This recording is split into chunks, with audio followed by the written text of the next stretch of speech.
یہ آکاشوانی لکھنؤ ہے۔ اب آپ مینا عرفان سے علاقائی خبریں سنیے۔ بابا قوم مہاتما گاندھی اور سابق وزیر اعظم لال بہادر شاستری کے یوم پیدائش پر وزیر اعظم نریندر مودی نے انہیں خراج عقیدت پیش کیا۔ وزیر اعظم نے مہاتما گاندھی کے یوم پیدائش پر سوچھ بھارت دیوس پروگرام میں شرکت کی اور 9,600 کروڑ روپے کی لاگت کی صاف صفائی اسکیموں کا افتتاح کیا۔ انہوں نے صفائی کی اہمیت پر زور دیتے ہوئے کہا، آج جب ہر دیش واسی سوچھتا کو اپنا دائتو سمجھتا ہے، کرتویہ سمجھتا ہے، تو ساتھیوں میرا اس دیش واسیوں پر اتنا بھروسہ ہے کہ پریورتن سنشچت ہے۔ دیش کا چمکنا یہ سنشچت ہے۔ سوچھتا کا مشن ایک دن کا نہیں، یہ پورے جیون کا سنسکار ہے۔ سوچھتا ہی سیوا 2024 کے تحت 17 کروڑ سے زائد لوگوں کی شراکت کے ساتھ 19 لاکھ سے زائد پروگرام پورے کیے گئے۔ اس کے علاوہ ایک پیڑ ماں کے نام مہم کے تحت 45 لاکھ سے زائد پیڑ لگائے گئے۔ بابا قوم مہاتما گاندھی اور سابق وزیر اعظم لال بہادر شاستری کا یوم پیدائش پوری ریاست میں احترام کے ساتھ منایا جا رہا ہے۔ اس موقع پر مختلف تعلیمی اداروں، سیاسی اور سماجی تنظیموں کے ذریعے دونوں عظیم شخصیتوں کو یاد کر انہیں خراج عقیدت پیش کیا گیا۔ وزیر اعلیٰ یوگی آدتیہ ناتھ نے سوشل میڈیا ایکس پر پوسٹ کے ذریعے دونوں لیڈروں کو نمن کیا۔ انہوں نے کہا کہ گاندھی جی کے نظریات آج اتنے ہی ضروری ہیں جتنے پہلے تھے۔ انہیں اپنانے سے پوری دنیا میں امن اور خیر سگالی پیدا ہوگی، جس کی آج بہت ضرورت ہے۔ وہیں لال بہادر شاستری جی نے ملک کو اچھی قیادت دی، جس کے لیے ملک انہیں یاد کرتا ہے۔ وزیر اعلیٰ نے صبح لکھنؤ میں مہاتما گاندھی کے مجسمے پر گلہائے عقیدت چڑھائے اور صفائی سیوا کے تحت صفائی میں حصہ لیا۔ ریاست کے مختلف اضلاع سے بابا قوم مہاتما گاندھی اور لال بہادر شاستری کے یوم پیدائش پر پروگراموں کے انعقاد کی اطلاعات موصول ہو رہی ہیں۔ پیلی بھیت ضلع میں مہاتما گاندھی کے یوم پیدائش پر ان 6 گرام پردھانوں کو باپو کا برونز کا مجسمہ دے کر اعزاز سے نوازا گیا، جن کی گرام پنچایتیں قومی پروگرام برائے انسداد ٹی بی کے تحت 2023 میں ٹی بی سے پاک قرار دی گئی ہیں۔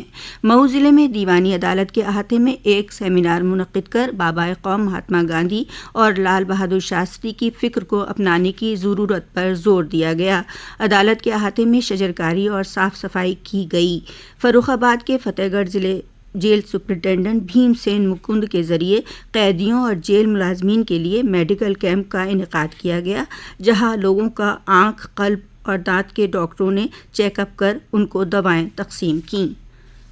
ریاست کے سبھی شہری بلدیات میں بابا قوم مہاتما گاندھی کے صفائی کے عزم کو عملی جامہ پہنانے کے لیے آج 2 اکتوبر کو گاندھی جی کے 155ویں یوم پیدائش کو سوچھ بھارت دیوس کے طور پر منایا جا رہا ہے۔ اس موقع پر مختلف پروگرام منعقد کیے جا رہے ہیں۔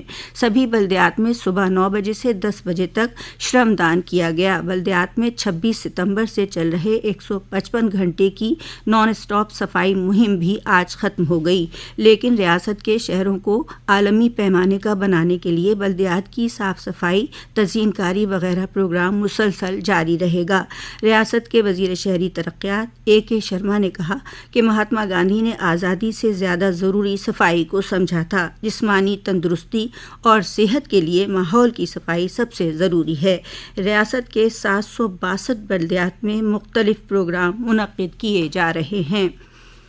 سوچھتا ہی سیوا مہم کے تحت امروہہ کی رجب پور واقع وینکٹیشور یونیورسٹی شجرکاری خون عطیہ کیمپ، اساتذہ اور سرپرستوں کے درمیان مذاکرات اور صاف صفائی مہم سمیت 1 درجن سے زائد پروگراموں کا انعقاد کر رہی ہے۔ اس موقع پر ادارے کے افسران اور طلباء نے صاف صفائی ریلی نکالی۔ پروگرام میں محکمہ جنگلات کے افسران نے بھی شرکت کی۔ وزیر اعلیٰ یوگی آدتیہ ناتھ کی صدارت میں کل ہوئی کابینہ کی میٹنگ میں 25 تجاویز کو منظوری دی گئی۔ میٹنگ میں 2 پرائیویٹ یونیورسٹیوں کے قیام کو منظور کیا گیا۔ اس کے لیے سرمایہ کاروں کو اسٹیمپ میں 20 سے 50% کی رعایت دی جائے گی۔ میٹنگ میں وزیر اعلیٰ نوجوان صنعت کار ترقیاتی مہم کو بھی منظوری ملی، جس کے تحت ریاست میں 1 لاکھ نوجوانوں کو ہر سال کاروبار کے لیے 5 لاکھ روپے بغیر سود کے دیے جائیں گے۔ کابینہ کے فیصلوں کی معلومات دیتے ہوئے جناب سچان نے بتایا، مکھیہ منتری یووا ادیمی وکاس ابھیان، جس میں 1 لاکھ نوجوانوں کو پرتی ورش 5 لاکھ روپے کا بنا بیاج کے پرشکشت اور شکشت یواؤں کو